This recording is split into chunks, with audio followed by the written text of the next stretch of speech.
सकते हैं। राधा मोहन शरणम।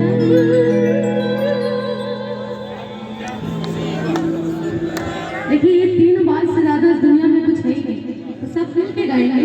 वो गाना आया था ना, मेरा सुर मेरा तुम्हारा तो सुर बने हमारा, तो ऐसे सुर बनेगा जब तक आप साथ नहीं देंगे।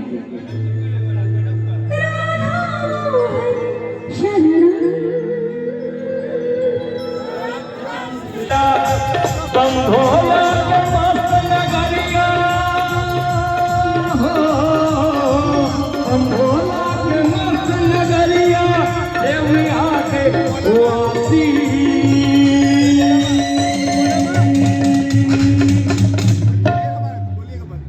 और आयुष्मान सिंह भैया हमारे बीच में, उनकी तरफ से हाँ 500 रुपए का, नीतीश उपाध्याय जी की तरफ से ये 500 रुपए का आशीर्वाद। और आगे न्यायमूर्ति जी का जोरदार ताली स्वागत करना चाहिए। आगमन आपका हुआ हमारा अहो भाग्य अभिनंदन है। आगमन आपका हुआ हमारा अहो भाग्य अभिनंदन है।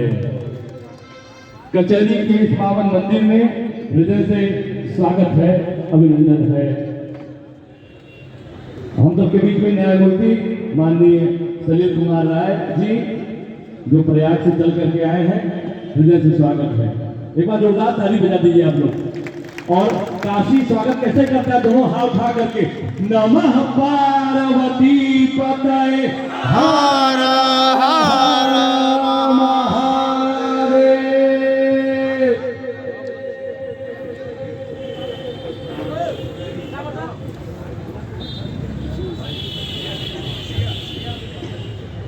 वंदन करता हूँ, साथ ही अपने मंचस्थ सभी विशिष्ट अतिथियों और नवनिर्वाचित महामंत्री अध्यक्ष देवानाथ भारती सरदार सभी का हार्दिक स्वागत एवं अभिनंदन करता हूँ। और माननीय मुख्य अतिथि महोदय की अनुमति से कार्यक्रम को आगे बढ़ाने के साथ साथ मैं सर्वप्रथम माल्यार्पण के कार्यक्रम के लिए क्षमा करेंगे, दीप प्रज्वलन के लिए मैं माननीय मुख्य अतिथि महोदय से व विशिष्ट अतिथि महोदय से आग्रह करता हूं कि वो हमें और मंच पर स्थित दीप का प्रज्वलन कर कार्यक्रम को गति प्रदान करें। इस कार्य में हमारे अध्यक्ष व महामंत्री महोदय भी सहभागी बने।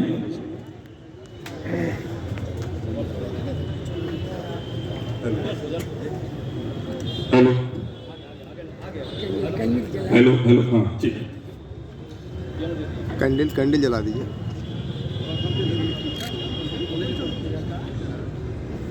नवनिर्वाचित कार्यकारिणी के सलील कुमार राय जी का तालियों के माध्यम से आप सभी से निवेदन करता हूं, जोरदार हार्दिक स्वागत एवं अभिनंदन करें। ऑनरेबल जस्टिस श्री सलील कुमार राय जी का माल्यार्पण एवं स्वागत होते हुए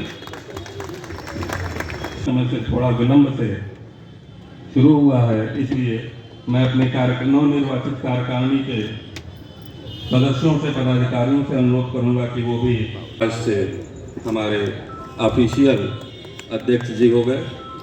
हम लोगों के बीच में जिला शासकीय अधिवक्ता फौजदारी श्री आलोक चंद शुक्र व जिला शासकीय अधिवक्ता दीवानी श्री महेंद्र प्रताप पांडे जी भी उपस्थित हुए हैं। मैं आप दोनों लोगों से आग्रह करता हूं कि आप आएँ और मंचस्थ अतिथिगण का माल्यार्पण कर स्वागत करें।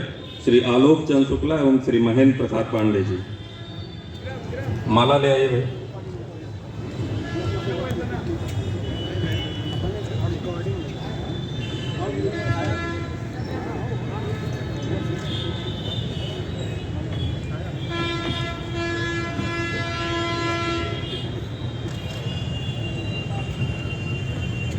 आलू भैया इधर देखिए, इधर देखिए। मैं निवर्तमान अध्यक्ष पंडित धीरेन्द्र नाथ शर्मा जी से आग्रह करता हूं कि वो हमारे नवनिर्वाचित सभी कार्यकारिणी के पदाधिकारियों का माल्यार्पण कर स्वागत करें। पंडित प्रदीप कुमार राय, सत्यनिष्ठा से ईश्वर की शपथ लेता हूं। अब मैं डॉक्टर रजनीकांत जी, जो हमारे विशिष्ट अतिथि हैं इस कार्यक्रम के, हमारे जनपद न्यायाधीश, हमारे हाई कोर्ट के ऑनरेबल जज, उसके शिलान्यास कार्यक्रम में जैसा उनकी उपस्थिति हो पाएगी उस हिसाब से उस कार्यक्रम को तय कर लिया जाएगा। तो महिला विश्रामालय के लिए महिलाओं की तरफ से मैं उनको आश्वस्त करूंगा कि उनकी ये बहुत प्रतीक्षित मांग इस वर्ष पूरी होने जा रही है।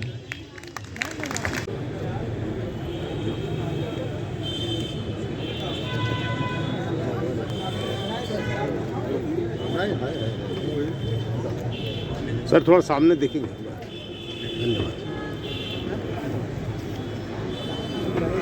दाहिनी तरफ की सफेद कुर्सियों पर कृपया अध्यक्ष मंत्री को फोन कर जो लोग बैठे हैं वो थोड़ा हम भी पकड़े रहिए। कन्हैयालाल पटेल जी पूर्व महामंत्री से अनुरोध है कि दाहिनी तरफ कुर्सियों पर अपना स्थान ग्रहण कर लें। छायाकार बंधु, आप लोग भी तालियों के साथ बहुत बहुत धन्यवाद। बैठे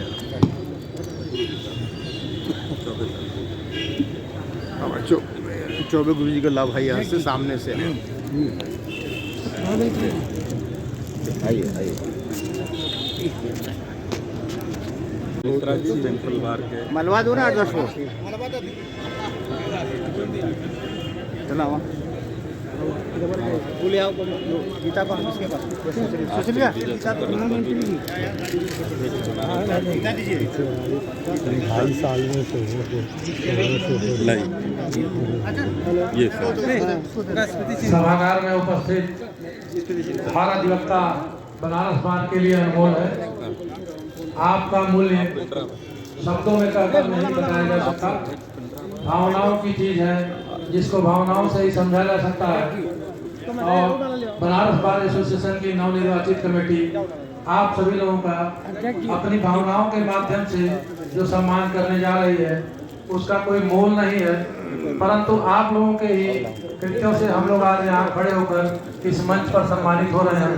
ऐसे में आप सभी लोगों का सम्मान हमारी तरफ से किया जाएगा। आप सब लोगों को यहाँ बढ़ाने के लिए हृदय से धन्यवाद है।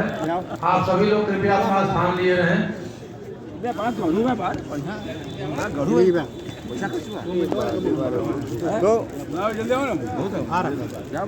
मोमेंटो कहाँ है? लाइए यार भलाई भलाई अरे बालजीत भाई कहाँ गए?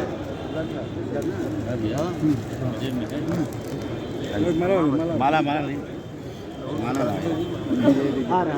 भैया भैया तो वो हाँ माला फोटो खींचे वाला। हाँ भैया हाँ ना फोटो कहार तो फोटो खींचा के यार। हाँ हाँ ऊपर कर ले बनास बार दिखाई दे छिप जाएगा। आप सबका राजा शाही भाई ये सब के सबका राजा है। पुस्तक ऊपर करिए यथार्थ गिरता उधर मत करिए।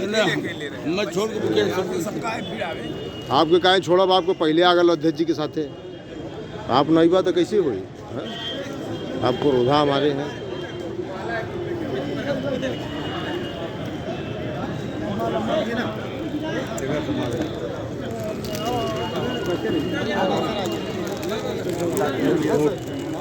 माला दाम आइए आगे भैया माला मंदिर भैया अपन एरो घुमा दो। ओके कमलेश के उधर भी हो गया।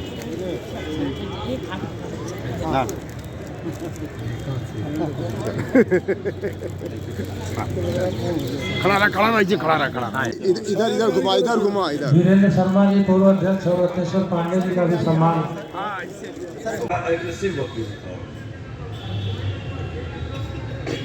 मैं स्वयं प्रशंसा में नहीं आमूमन में नहीं लगता, लेकिन कोई दिन मुझे याद नहीं है कि अगर वर्किंग डे हो तो 1 बजे के पहले सो जाऊं।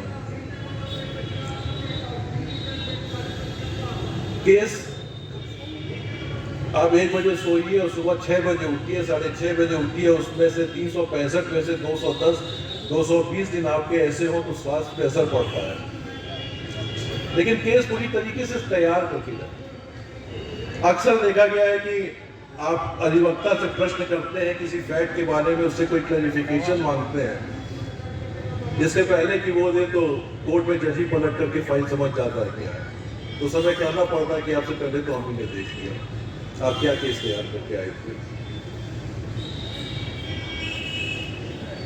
और उस समय आप उस हाकिम से ये आशा करें कि वो एक ऐसा निर्णय दे जो 100% जस्ट और लीगल हो, तो ये उसके साथ अन्याय है।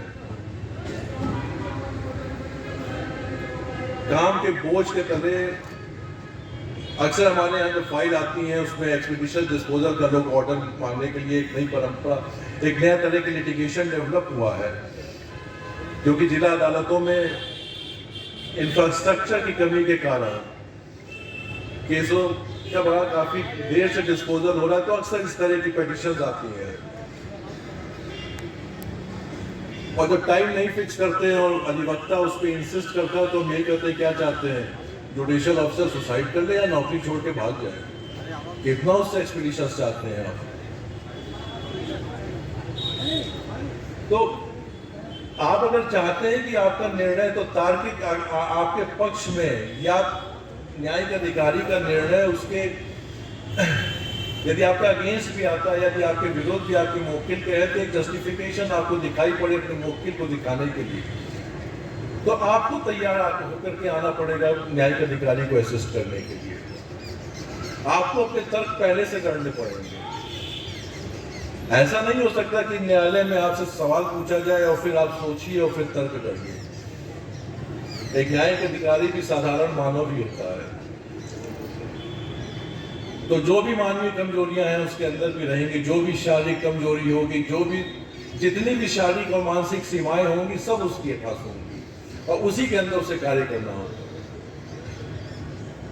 तो ये हॉस्टिलिटी का जो रिवाज है कि अक्सर देखा गया है कि बार और बेंच में विरोधाभासी माहौल डेवलप करता है, तो इसे खत्म करिए। हमारे हाईकोर्ट में भी ऐसा होता आया है, लेकिन हमेशा चूंकि हाईकोर्ट में अधिकांश जजेस जो है वो बाहर से ही जाते हैं, इसलिए वो थोड़ा सा कम होता है, क्योंकि बाहर के कई पदाधिकारियों से, कई सदस्यों से हमारे अपने व्यक्तिगत संबंध रहते हैं, इसलिए उतना विरोधाभास नहीं होता। और ना हम कभी मंच पर जब अधिवक्ता थे, कोर्ट रूम में अक्सर जजेस से झगड़े होते हैं, लेकिन ना कोई जज उसको दिल पे लेता है और ना कोई अधिवक्ता दिल से लेता है। कोर्ट की बात कोर्ट में उसके बात करता हूँ। कभी हमने कोई सुप्रीम कोर्ट का जज आया हो हाई कोर्ट में, उसका सम्मान यदि बार ने किया हो, तो उस मंच से हमने कभी किसी हाई कोर्ट के जज की बुराई नहीं की और ना अपने उच्च न्यायालय की बुराई की। यदि आपको अपनी कचहरी से, अपनी बार से, अपने इस ऐतिहासिक बनारस सबऑर्डिनेट डिस्ट्रिक्ट कोर्ट से प्रेम है, तो कभी किसी अन्य व्यक्ति के सामने अपने किसी भी न्यायिक अधिकारी की निंदा मत करिए। सभागार में उपस्थित सभी अधिवक्ता बंधुओं तक स्मृति चिन्ह पहुंचाना हमारी कार्यकारिणी की जिम्मेदारी भी है।